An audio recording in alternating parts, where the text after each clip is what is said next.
reçois aujourd'hui Jean-Marc. Jean-Marc, bonjour. Bonjour Jules. Comment tu vas, Jean-Marc? Eh ben, ça va très bien.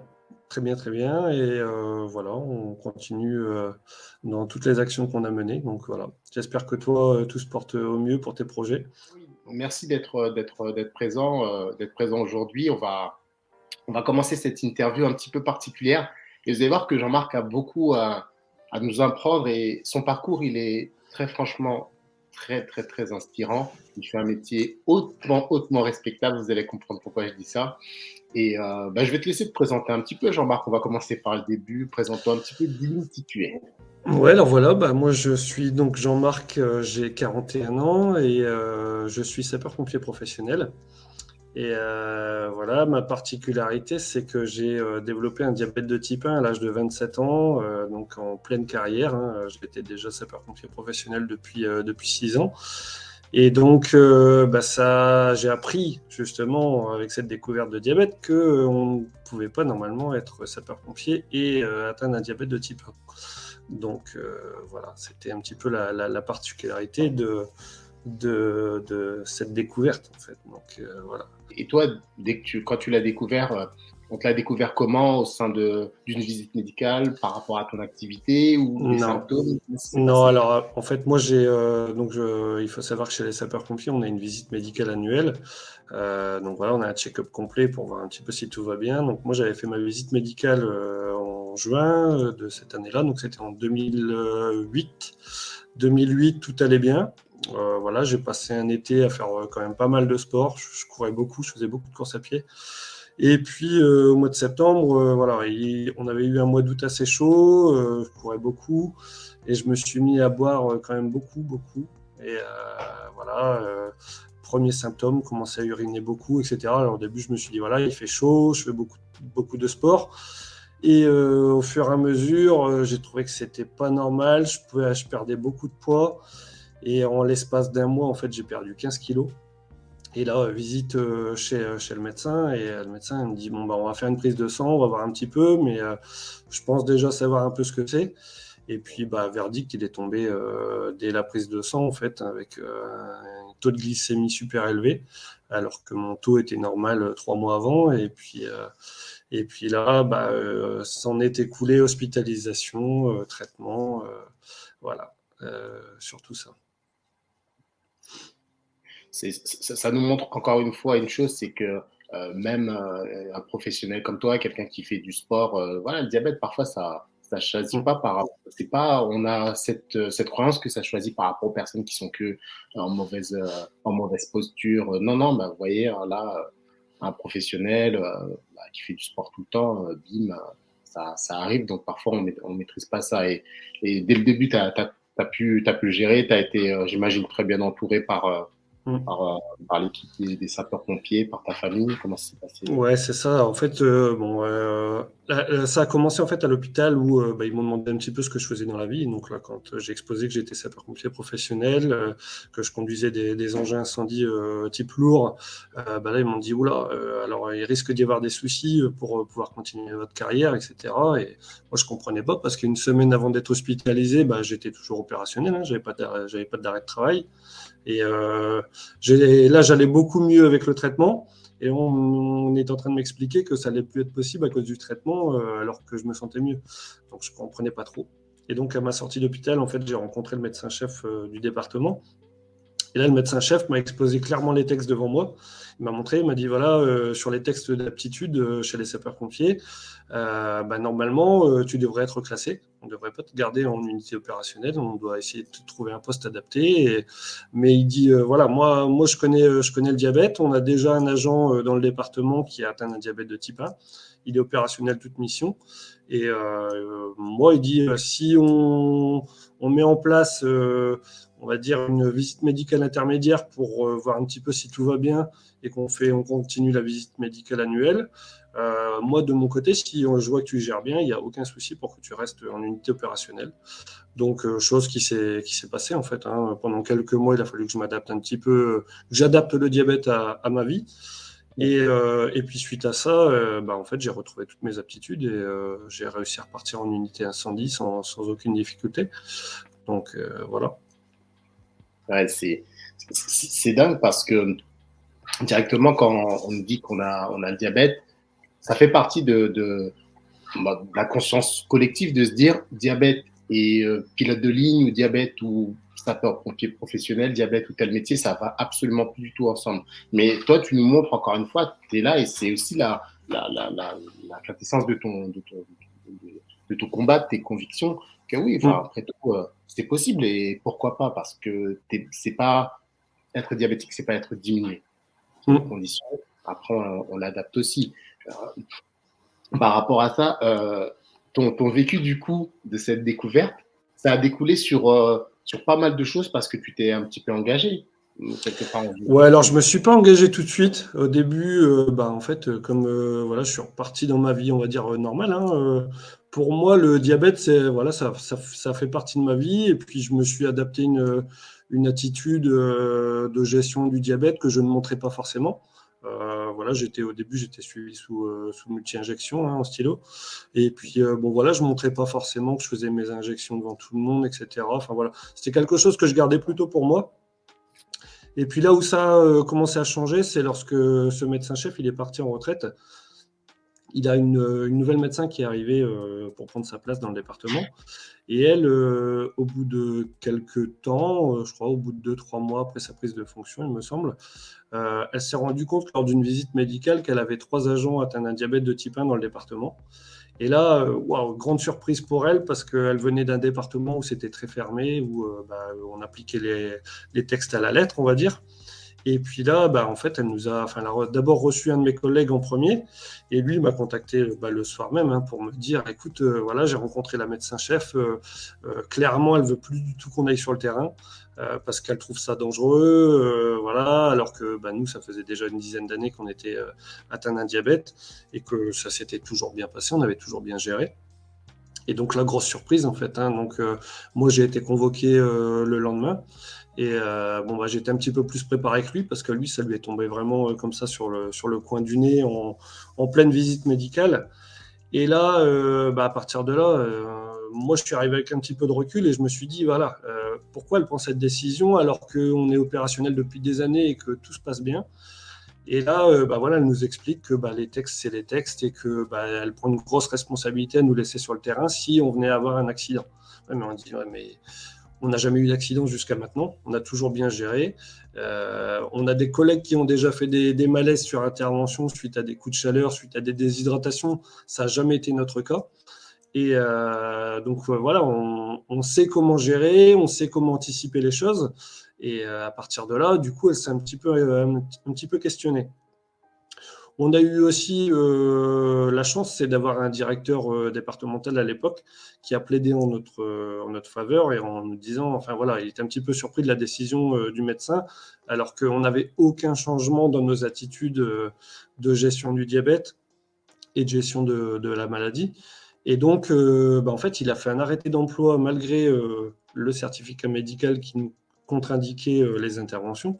Il nous a fait un arrêté d'emploi qui nous maintenait dans nos fonctions malgré tout. Et donc là, la médecin-chef, en fait, elle a été obligée de revoir un petit peu ses connaissances sur le diabète. Et puis, en fait, à force d'échanger avec elle, elle s'est rendue compte qu'elle avait une connaissance très ancienne du diabète de ses études, hein, et du coup, cette méconnaissance faisait qu'elle ne prenait pas forcément les décisions idéales par rapport à ce qu'elle connaissait du diabète, en fait. Elle s'est rendue compte aussi que le diabète de type 1 et le diabète de type 2 étaient deux maladies complètement différentes, qui n'étaient pas gérées du tout de la même manière. Et de ce fait, en fait, elle a eu une vision complètement différente du diabète par la suite. Et d'ailleurs, maintenant, elle continue à plaider en notre faveur par rapport à ça. Et il y a eu beaucoup de changements de son côté par rapport à ça. Donc c'est une grosse remise en question pour un professionnel médical, quoi, pour un médecin, de voir que en fait, c'est un patient qui va lui indiquer comment on vit réellement avec une pathologie et ce n'est pas forcément le cas d'habitude. Oui, c'est... Il y a beaucoup de gens aujourd'hui, des millions de personnes qui sont dans le même cas. Notre pathologie, il y a beaucoup d'idées reçues, énormément d'idées reçues dessus, à travers le sucre. Mais quelque part, c'est pas la faute des gens. quelque part. C'est pas la faute des gens parce que nous, on est diabétiques, donc c'est vrai que le diabète, ça prend une part importante de notre vie, mais d'autres personnes ne le sont pas et ne vont pas forcément creuser sur ce sujet-là. Ils vont s'arrêter sur ce que, grosso modo, une compréhension un petit peu grossière peut-être de la chose. Et même parfois, certains professionnels de santé, là, tu as été exposé à ce cas-là, qui s'était limité parce qu'elle a aussi peut-être peur, elle avait peut-être aussi peur, cette dame-là, que sa responsabilité soit engagée s'il y avait un souci, peut-être, non?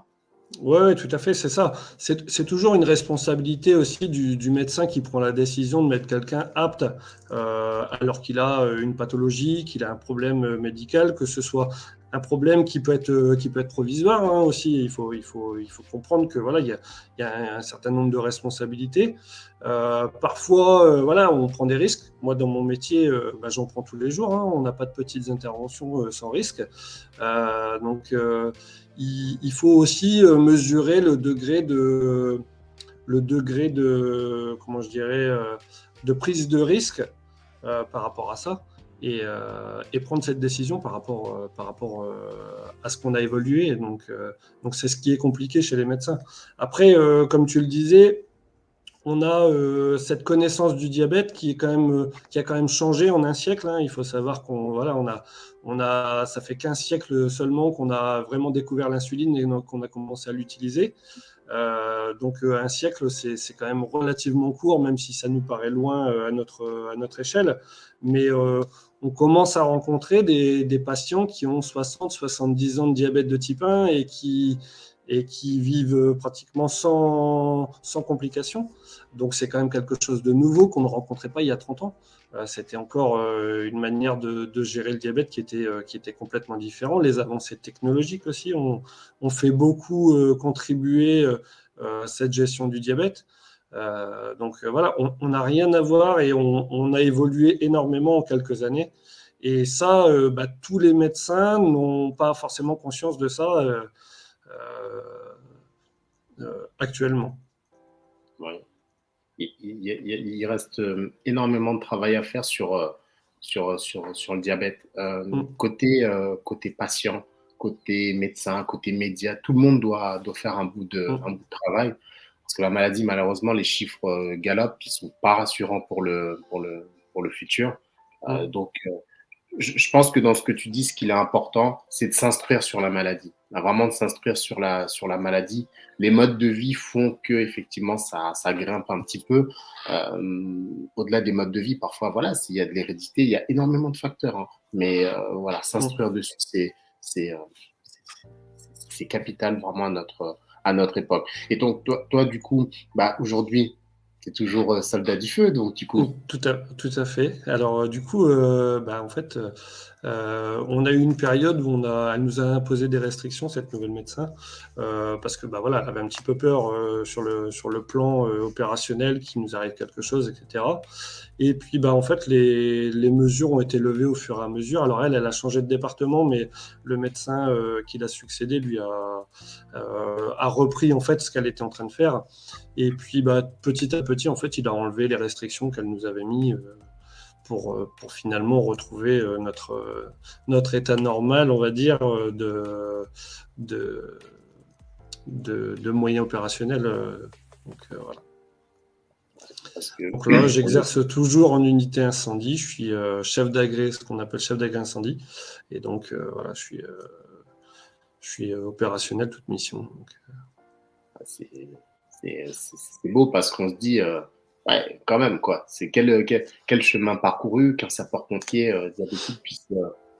Et en plus, je me dis un truc, c'est que si, comme on a souvent besoin aujourd'hui des soldats du feu, les gens qui sont dans le besoin, ils vont pas dire ah, mais attendez, excusez-moi, vous devez m'aider, mais vous êtes diabétique, vous avez ceci, vous avez cela. Non, la personne, elle va regarder à la compétence de la personne et si la personne peut la sortir d'une situation qui est terrible. Donc, c'est vrai que c'est un non-sens quelque part de se dire diabétique ou pas diabétique. Et il y a une part de responsabilité, une part de loi qui fait que les gens ils ont peur. Et justement, par rapport à la loi, est-ce que tu peux nous en toucher un petit mot quand même par rapport au texte de loi, comment ils sont faits, pourquoi on est un petit peu dans ces hésitations, les questions de responsabilité, tout ça, Jean-Marc.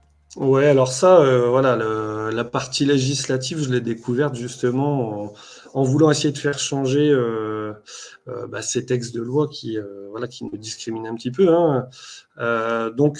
J'ai été invité sur une table ronde à l'Assemblée nationale il y a 5 ans. C'était en 2017, 2017 ou 2018, je ne sais plus bien. Bon, enfin bref. Et suite à cette table ronde, j'avais plusieurs personnes atteintes d'un diabète de type 1 que je connaissais, qui étaient présentes, qui ont témoigné, etc. Et puis, j'ai fini par témoigner, moi, de mon côté, en disant que voilà, j'étais sapeur-pompier professionnel, que j'avais un diabète de type 1 et que j'arrivais parfaitement à gérer mon diabète, que ce soit en intervention ou dans ma vie privée. Et donc, à partir de là, en fait, on a eu plusieurs députés qui ont, alors certains étaient surpris, mais voilà, n'ont pas émis d'objection à quoi que ce soit. Et puis au contraire, j'avais une députée du Nord avec qui j'ai encore des contacts de temps en temps. Elle vient régulièrement nous voir à la Fédération française des diabétiques. C'est Béatrice Descamps, qui elle est une maman qui était ancienne directrice d'école, et elle avait la particularité d'avoir un fils atteint d'un diabète de type 1.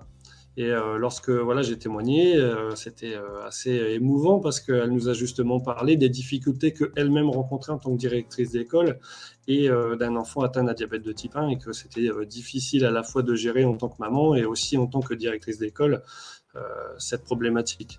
Et elle a toujours espéré justement que ces discriminations qui pouvaient être faites dans les écoles pour la vie d'un enfant viendraient se lever au fur et à mesure, et que du coup, le fait d'avoir un sapeur-pompier avec un diabète de type 1, c'était quelque chose de très important pour elle. Donc voilà, c'était un moment assez émouvant à voir, quoi. Donc voilà, très intéressant. Donc, de ce fait, les députés ont été particulièrement touchés. Donc, il y a plusieurs députés qui ont voulu essayer de faire quelque chose pour justement modifier ces lois. Donc, j'avais été contacté par plusieurs députés. Et en fait, on a une proposition de loi qui a été déposée à l'Assemblée nationale par Agnès Firmin-Le Bodo, qui est actuellement ministre chargée à la Santé. Et elle a déposé cette proposition de loi en 2019, qui a été adoptée en première lecture à l'Assemblée nationale avec un soutien assez intéressant des députés présents. Et puis est arrivée la crise du Covid, qui a commencé à retarder le passage au Sénat de cette proposition de loi. Et donc, on a réussi à relancer en 2021 l'évaluation du texte en fait au Sénat.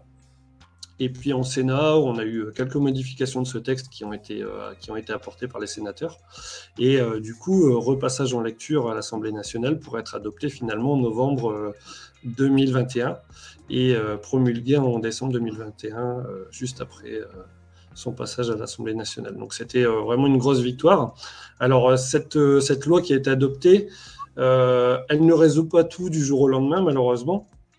Qu'est-ce qu'elle dit, cette loi? C'est qu'elle doit obliger le gouvernement à réviser tous les textes qui peuvent être discriminants, alors pas seulement pour le diabète, mais pour plusieurs maladies chroniques, euh, transmissibles ou non transmissibles, hein. Je pense aussi au sida, maladie de Crohn, etc.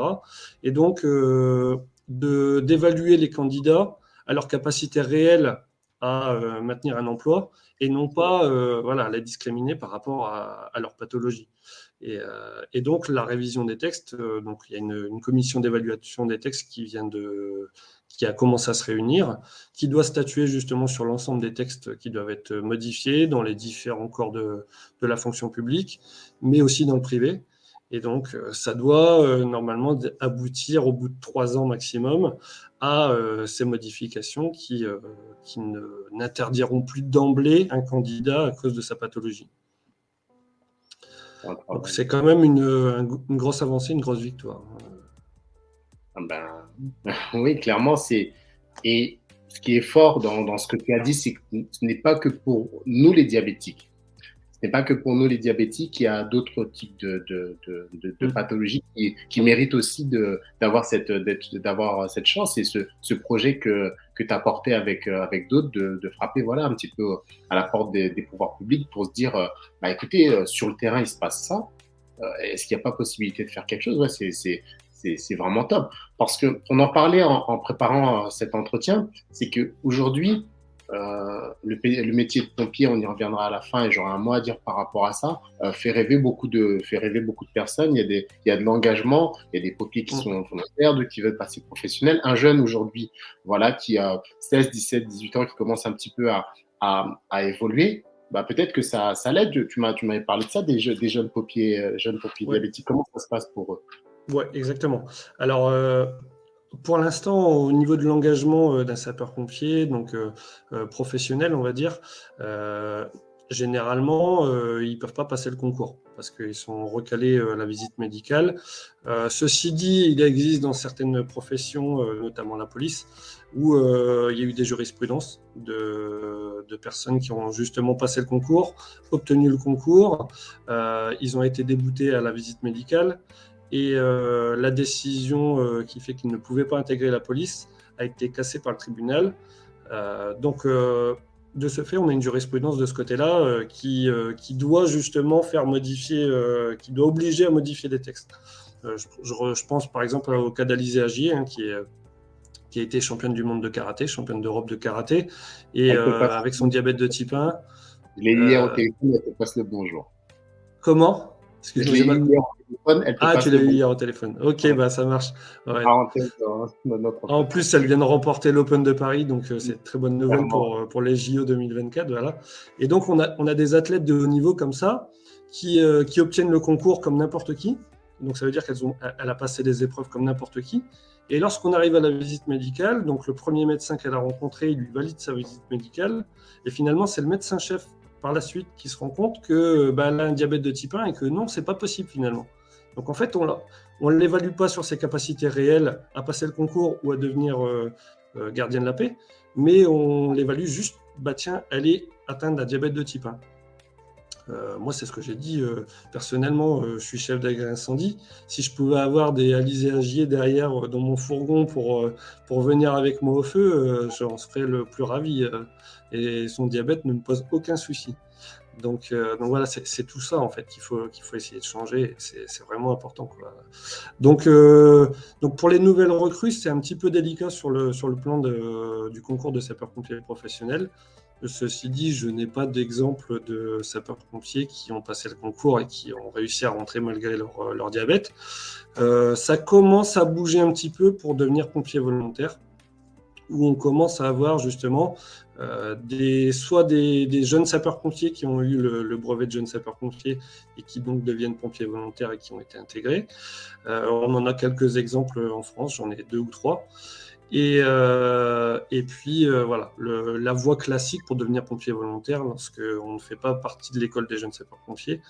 Mais ça reste encore très, très fermé et puis c'est toujours à l'appréciation du médecin-chef du département dans lequel on postule.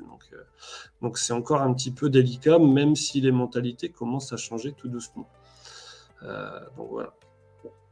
Et le travail que tu as accompli avec d'autres, encore une fois, ça va faire résonance parce que voilà, on voit qu'il y a des possibilités. C'est pas, moi je le dis, hein, le diabète c'est pas la fin d'une vie. Effectivement, il y a des adaptations à faire, mais pour tous ceux qui nous écoutent, on a un exemple vivant qui est là, que on peut faire des choses. Faut pas se restreindre. On doit se bouger. Quelqu'un qui n'est pas diabétique ne mènera pas le combat pour quelqu'un qui est diabétique. C'est rare. Ouais. C'est rare. C'est nous, quelque part, d'essayer de faire bouger les choses un petit peu. Oui, il y a une pathologie.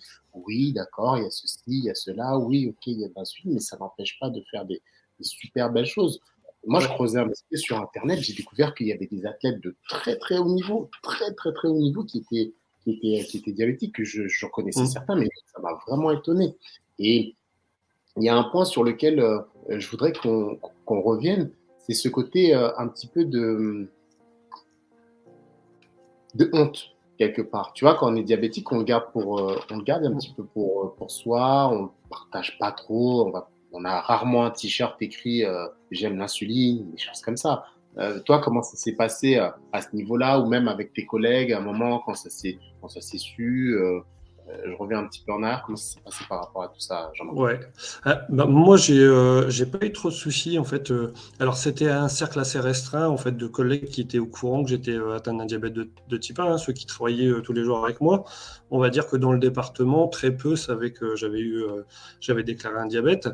D'ailleurs, il y en a beaucoup qui l'ont découvert une dizaine d'années après, lorsque j'ai commencé ce combat, qui ont été un petit peu médiatisés de temps en temps.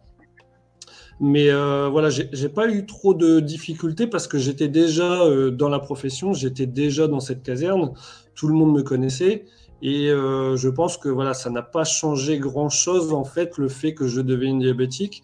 Ils n'ont pas eu trop de crainte.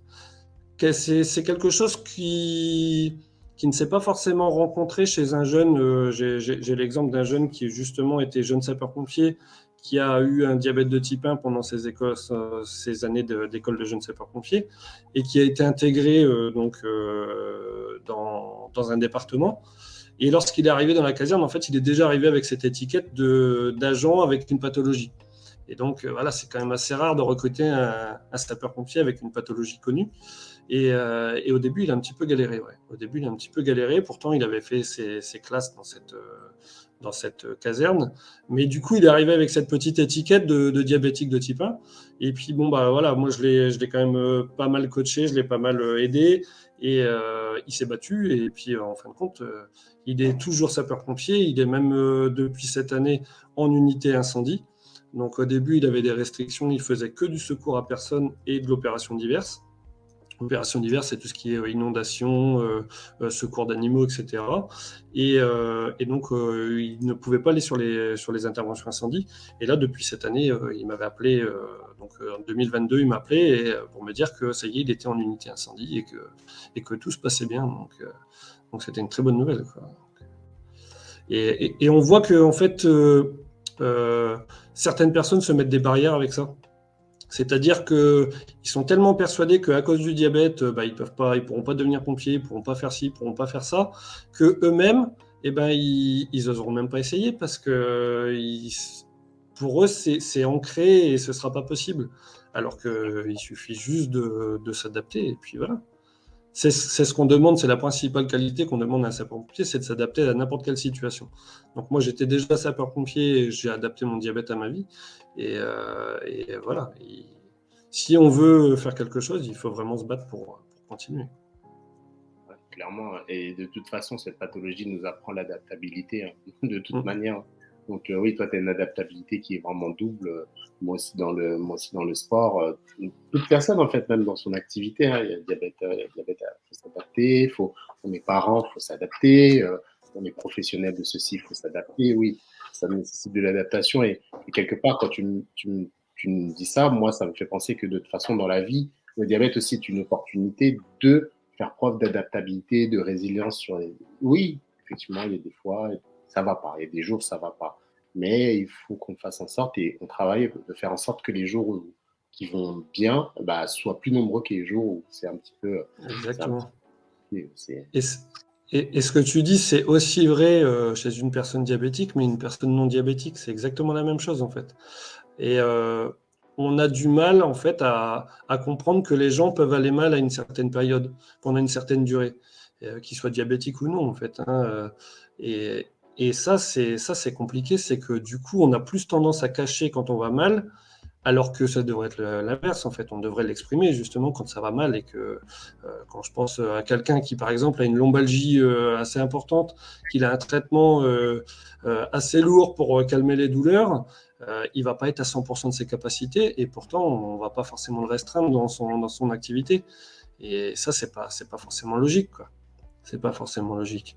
On devrait justement adapter un poste pendant provisoirement pour qu'il puisse le faire. Et ben non, il y en a certains, ils vont le cacher jusqu'à temps qu'il arrive un accident parce que voilà, il peut pas se permettre de ne pas travailler ou autre. Donc et ça c'est l'aberration dans le système du travail actuellement.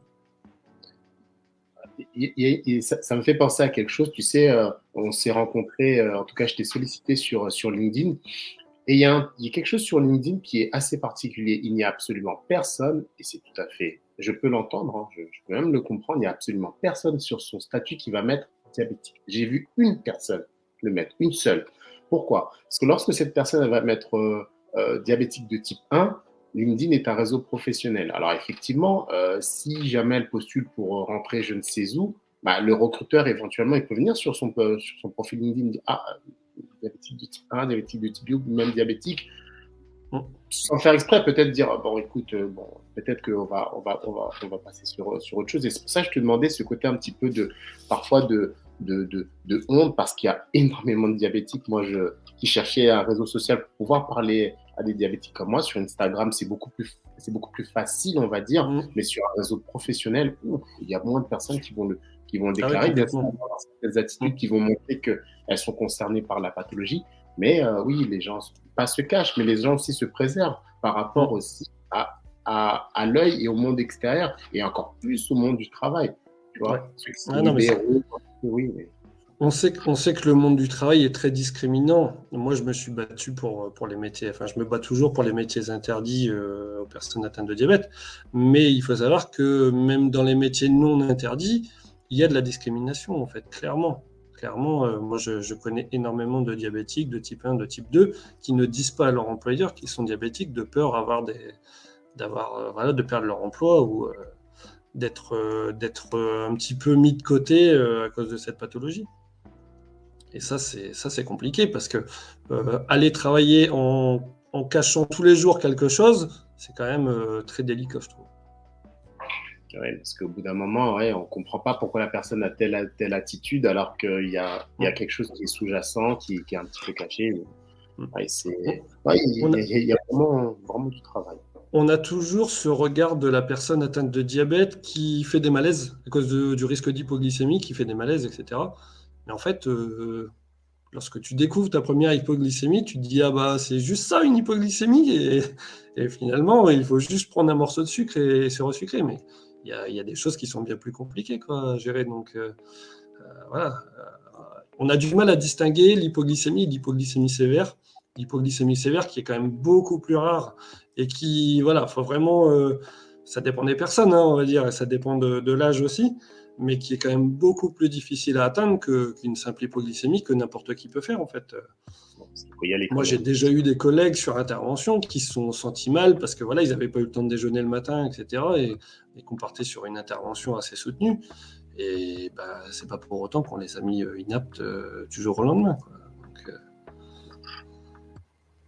c'est clair. Et par rapport à ça, du coup, Jean-Marc, comment toi tu vois le futur sans, tu n'as pas de cristal, mais comment tu vois le futur? Comment tu aimerais que les choses se passent? Quel est ton message aussi quelque part pour nos plus jeunes, les gens qui sont dans une situation un peu compliquée aussi, qui peuvent nous écouter, de diabète, et qui aspirent, qui ont des rêves, qui ont des envies d'eux? Qu'est-ce que tu pourrais dire par rapport à ça? Moi, je pense qu'il faut s'accrocher à ce qu'on a vraiment envie de faire, hein. Il faut arrêter de se fermer dans des stéréotypes qu'on peut avoir depuis des années et des années, parce que le diabète existe depuis très longtemps, mais avec toutes ces avancées qu'on a actuellement, on le sait qu'on peut vivre normalement avec un diabète. Alors, vivre normalement, c'est un bien grand mot, parce qu'il y en a certains... Voilà, ils prennent très mal le fait d'avoir un diabète de type 1 ou de type 2, ou voilà. Mais à côté de ça, je pense que, moi, pour ma part, je préfère avoir un diabète qu'une autre maladie. Voilà. Il y a des maladies qui sont quand même beaucoup plus contraignantes, on va dire, même si le diabète, c'est quelque chose qui doit être géré tous les jours, qui présente une charge mentale très importante. C'est quelque chose qui se gère. C'est quelque chose qui se gère par rapport à une pathologie qui évolue, qui ne se gère pas malgré les traitements. C'est quand même très compliqué. À côté de ça, voilà, il faut vivre. Il faut vivre, il ne faut pas se priver de quoi que ce soit pour tout ça. Je repense à quelque chose, c'est lorsque j'avais fait mon hospitalisation pour ma première installation de pompe. Moi, j'avais l'habitude d'aller faire du sport tous les jours, etc. Donc, on m'avait dit, hein, surtout, prenez des affaires de sport, il y a une petite salle de sport, etc. Et donc, je passais un petit peu pour l'extraterrestre, c'est que je passais dans le couloir du service en tenue de sport et j'allais courir dans le parking de l'hôpital. Et du coup, avec les autres patients qui étaient là pour l'installation de pompe, Et ben sur 8 patients, on n'était que 2 à faire du sport. Tous les autres n'osaient pas faire de sport parce qu'ils avaient peur de faire des hypoglycémies. Mais en fait, je leur ai dit, mais le sport, c'est 50% de votre traitement pratiquement. C'est-à-dire que plus vous allez faire de sport et moins vous allez avoir besoin d'insuline. Et donc, à partir de là, ils se sont dit, mais bon sang, nous, on nous a. Enfin, moi, j'ai jamais été appris comme ça. Et pourtant, on avait des personnes atteintes de diabète depuis plus de 20 ans. Et ben, à partir de là, ils sont venus avec moi. Ils descendaient les 3 étages du centre hospitalier à pied par les escaliers au lieu de prendre l'ascenseur, etc. Et ils se sont rendus compte des bienfaits que ça pouvait faire en 5 jours, quoi. Donc il faut essayer de sortir de tout ça. Il faut lever toutes ces barrières, ces stéréotypes qui peuvent être mis en place autour du diabète. C'est hyper important. Et c'est aussi vrai pour des personnes non atteintes de diabète, quoi. On se rend compte que l'activité physique, etc., est bénéfique pour tout le monde. Pour tout le monde. Et malheureusement, le monde du travail fait qu'on passe tellement de temps au travail et à la vie de famille que très peu sont les gens qui ont la possibilité de faire du sport à cause de ça, alors que c'est primordial. C'est primordial. J'essaie vraiment de me battre, hein, moi, à mon niveau, par rapport à ça, de dire que le diabète, c'est pas la fin d'une vie. Les gens confondent aussi le sport. Tout le monde ne sera pas Kylian Mbappé, c'est pas possible. Non, non, tout à fait. Non. Mais le but du jeu, c'est prenez vos chaussures, allez marcher, allez promener votre chien. Je sais pas, quelque C'est chose ça. qui fait un petit peu augmenter le rythme cardiaque. Euh, un tout petit peu, c'est mieux que rien du tout. Même si vous avez l'impression que c'est, entre guillemets, c'est un peu bidon ce que vous faites, non, mais bougez les escaliers, je sais pas, quelque chose, parce que, Jean-Marc, là, tu l'as dit, c'est la phrase aussi à retenir. Plus de sport, moins d'insuline. Moins d'insuline, c'est mieux. Moins de gestion, moins de gestion mentale. On parlait tout à l'heure de la gestion mentale. Voilà, c'est quelque chose qu'il faut qu'on garde tous en tête. Moi, avant de finir, j'ai pas l'habitude de faire ça, mais avant de finir cette interview, moi, j'aimerais passer un message à tous les sapeurs-pompiers qui nous écoutent.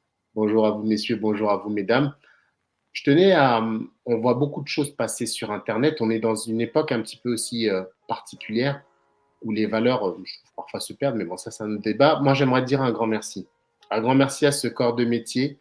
Merci, j'ai eu une petite occasion de le dire, donc je vais le dire. Merci pour tout ce que vous faites tous les jours au quotidien, aux appels que vous prenez, au temps que vous prenez pour les gens. Un grand merci à ce corps de métier. Vraiment, je trouve que il y a, j'ai eu l'occasion, moi, bien évidemment, de solliciter les sapeurs-pompiers et je suis tombé sur des hommes et des femmes qui, voilà, c'est une vraie vocation, quoi. C'est des gens qui y vont, qui ont envie de servir la société, aider leurs prochains. Donc, un grand merci à vous. On n'a pas l'occasion de vous le dire souvent. En tout cas, moi, j'en profite pour vous dire merci. Et merci à toi, Jean-Marc. Je vais peut-être te laisser le mot de la fin si tu as quelque chose de particulier à nous dire, où on peut te retrouver, comment soutenir aussi, quelque part, Ouais. comment te soutenir, comment soutenir aussi l'avancée de tous ces projets-là.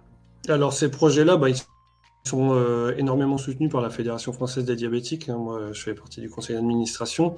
Donc, on fait quand même un gros travail avec ça, avec la fédération, qui m'ont quand même pas mal aidé sur le fait de médiatiser un petit peu cette problématique des métiers interdits. Ça a contribué justement à faire passer cette loi à l'Assemblée nationale et au Sénat. Donc ça, c'était quand même assez important. Donc n'hésitez pas, si vous voulez nous contacter par le biais de la Fédération française des diabétiques. Il y a aussi l'association des sapeurs-pompiers diabétiques de France, si vous avez besoin. Je sais que j'ai beaucoup de collègues qui restent cachés avec leur pathologie pour ne pas l'exposer au service. Sapeurs-pompiers et d'autres professions, hein. J'ai été contacté aussi par beaucoup de gendarmes, beaucoup de marins, de policiers, qui m'ont demandé un petit peu comment je gérais, comment je faisais, etc. Enfin voilà, moi j'ai mes 2 autres collègues, j'en ai un avec lequel je travaille pratiquement à chaque garde. Et on a tous les deux une gestion complètement différente, alors qu'on a exactement la même pathologie, le même traitement. On a une gestion complètement différente du diabète, donc il faut vraiment adapter le diabète à sa vie, à sa manière de faire. Donc ce sera le mot de la fin. Ce mot est entendu. on en reparlera en privé. Tu me donneras le lien, s'il te plaît, pour l'association Ouais, des pompiers diabétiques et la ouais, ça fédération. marche. On Mhm. mettra aussi le lien en bas pour, voilà, pour aller voir, pour aller un petit peu Yes. soutenir. Euh, ça peut faire un petit peu bouger les choses. Mhm. Moi, je vais finir par te remercier pour ton Bah, temps, merci à toi. l'investissement, Mhm. et vraiment cette vision et ce coup de boost. J'espère que quelqu'un, quelque part, peut-être, aura pris un tout petit peu de cette interview et juste un petit coup de boost, ça fait du bien parfois, ça fait du Mhm. bien. Il y a des piqûres, tout bonus, ça fait beaucoup, un tout petit peu de bol d'air. Oui, il y a des possibilités. Je vais pas dire croyez en vous, mais les choses sont possibles. Jean-Marc, aujourd'hui, il nous le montre. Il est allé au bout des choses. Il est encore sapeur-pompier, donc pourquoi pas. Yes. Merci à toi, Jean-Marc. À très bientôt. Merci. À bientôt.